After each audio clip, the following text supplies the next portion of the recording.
Hello, my name is Luz Maria, and today I wanted to go over how Zen mind relates to infamous Greek plays that we know today. And I wanted to start off with a quote by Sophocles in which he states, "It is a painful thing to look at your own trouble and know that you yourself and no one else has made it." Every person has made their fair share of mistakes, and I know that my biggest mistake was not conversing with my uncle, even though we lived together our whole lives until this earlier this year. He ended up moving to a different country, and I took it for granted that he was always going to be there. And so I don't get the opportunity to talk to him as much anymore. And mistakes such as these ones are ones that we regret, but there are also mistakes that people are afraid to admit to because of the consequences that could arise from them. And like human beings today, and in the Greek tragedies such as the trial and death of Socrates and Sophocles' Antigone, the main characters have dealt with their inner thoughts, some alike, and they continue to allow it to take over their lives, and this can cause hurt around them.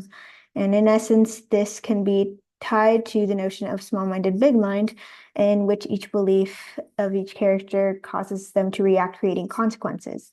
And I will go over three main points and how the beliefs and consequences are tied to the character's values in the trial and death of Socrates, and secondly, Sophocles' Antigone. And then I will relate to how these tragedies contain examples of small-minded, big mind. So starting off with the trial and death of Socrates, this is a series of dialogues beginning from Socrates' trial up until his execution. And each dialogue contains characters that have very strong beliefs, and this increasingly stimulates their forthcoming actions. So some background information is that there were three accusers that felt threatened from Socrates' unique teachings, as the accusers felt they valued more traditional Athenian beliefs, and they also wanted to maintain religious and moral order so as to not change anything about the society that they liked. And so they thought that Socrates was a threat to their society, as they believed that he was against Athenian democracy and the laws of the gods. And this was part of the moral compass to go after him. And so they realized that if they were to accuse Socrates of swaying the minds of younger Athenians, and the fact that he did not recognize the gods, they thought that they could get rid of him. And so they wanted to protect the younger generation and keep their religious traditions intact, therefore attempting to censor Socrates' teachings. And I'd also like to add that censorship of teachings is also common today in the US, and in an article called Education in the Age of Censorship, it is brought to attention that the Florida Board of Education refused to pilot an advanced placement high school course on African American studies, saying it violated state law and lacks educational value. So right-wing people believe that this course would suppress education, and this shows how they are truly holding on to their traditional beliefs, wanting to keep topics and courses away from the younger generation that could be controversial. And tying this back to the accusers who believed that Socrates was harmful to everyone since they thought he was against the laws and was attempting to spread his own, therefore wanting to prosecute him. And moving on to the Athenian jury, who were a group of people that will decide the fate of Socrates. Socrates and accusers had the opportunity to create their own arguments in the apology chapter. And what's ironic about this title is that you'd think Socrates would be apologizing to the accusers, but actually it's a point in time in which Socrates decides to defend himself, continuing to speak in what the accusers and the jury believed was an unserious or unlowly tone, which made the jury less convinced of Socrates' argument. So they believed the accusers instead. And going into my second main point, I would like to go over the family tree to set up Sophocles' Antigone play. And starting with Laius, who's the king of Thebes. He's married to his wife, Jocasta, who is now the queen of Thebes. And Jocasta is the sister of Creon, who's the king of Thebes in Sophocles' Antigone. But I will get into that later. And Laius and Jocasta have a son named Oedipus, and when Laius dies, Oedipus takes the role as the king of Thebes. And Oedipus marries his mother, who he didn't know who was his mother at the time, to be fair, who continues her role as the queen of Thebes. And they end up having four children named Eteocles, Ismene, Polynices, and Antigone.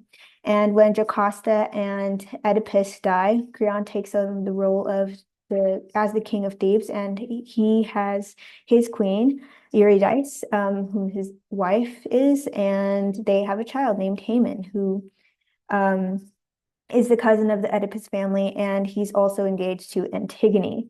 So this is where we officially start with Sophocles' Antigone, where we begin with Polynices and Eteocles' death because of their attempts to be next in line for the throne.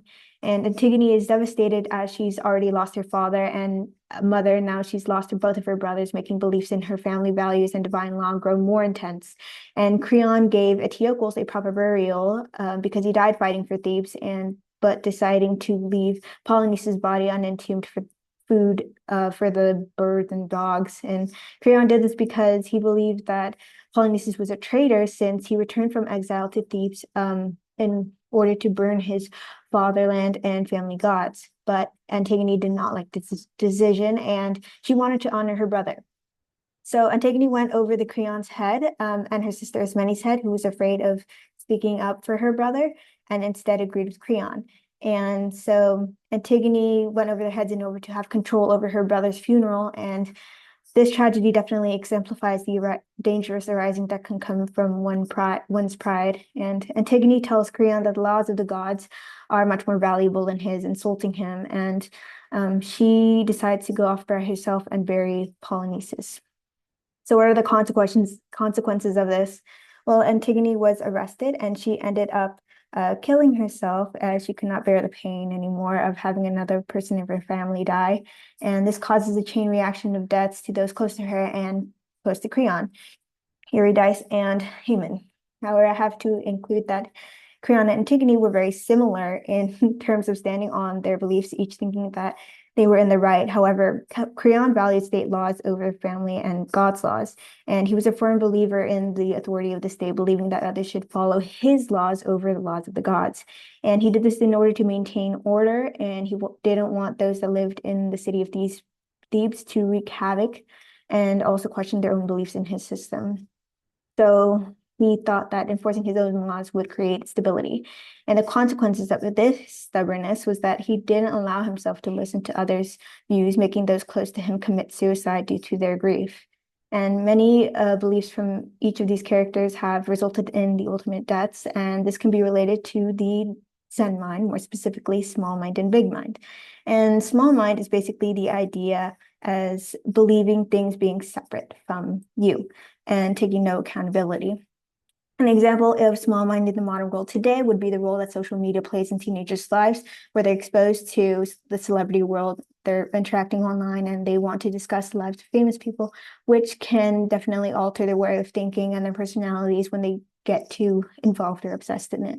And an example of small mind in the trial and death of Socrates would be that the accusers who accused Socrates of corrupting the young minds of Athens and were not entirely truthful of doing so. And this ended up causing the death of Socrates because they wanted him gone. An example of small mind in Antigone is that Creon would not listen to Antigone wanting to bury her brother. So this leads to his wife and his son's death, and along with Antigone's. And he did not take accountability until the very end.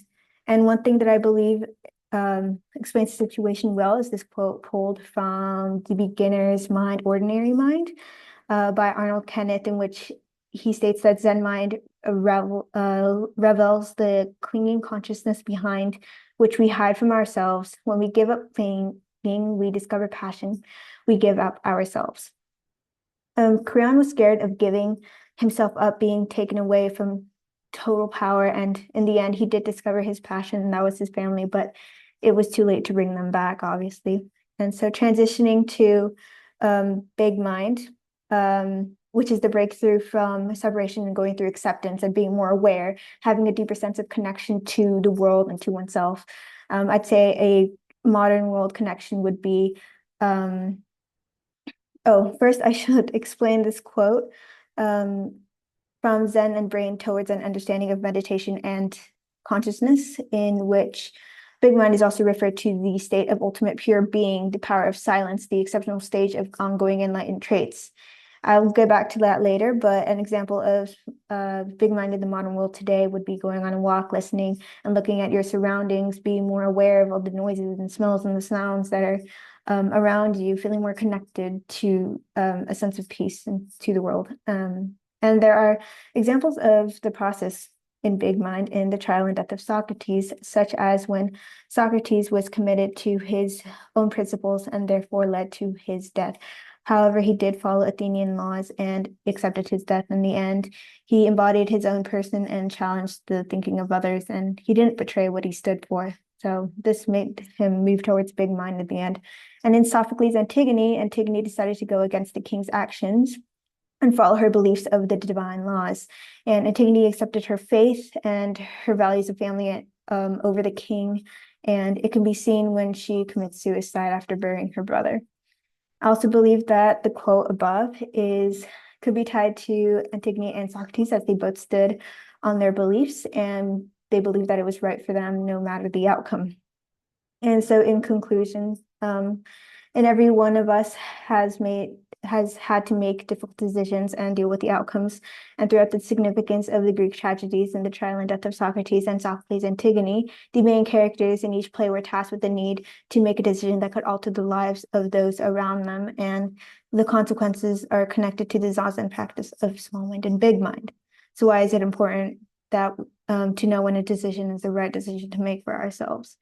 There's really no truly way of knowing unless one makes the decision. And Antigone and Socrates both held up their decision. Their actions had severe consequences, but in the end, they were happy with their decisions. And being more aware of how the Zen mind changes the way we read plays and books and such will allow us to see how we relate to these characters and how we can relate them to our lives and possibly our choices. So one will always have weeds in the mind. The only difference is if we know how to compose ourselves from those weeds. And here's a reminder that Zen training is an agency of personal change. It contributes a distinctive fourfold ongoing spiritual encounter to the process of change. One cannot reach Big Mind completely. You can only move towards it. And one should not be afraid to experience the vulnerability that helps to develop humility for a lifelong commitment to self-reflection rather than a detached mastery of a finite body of knowledge. So open your eyes and ears and reflect. Here are my references, and thank you.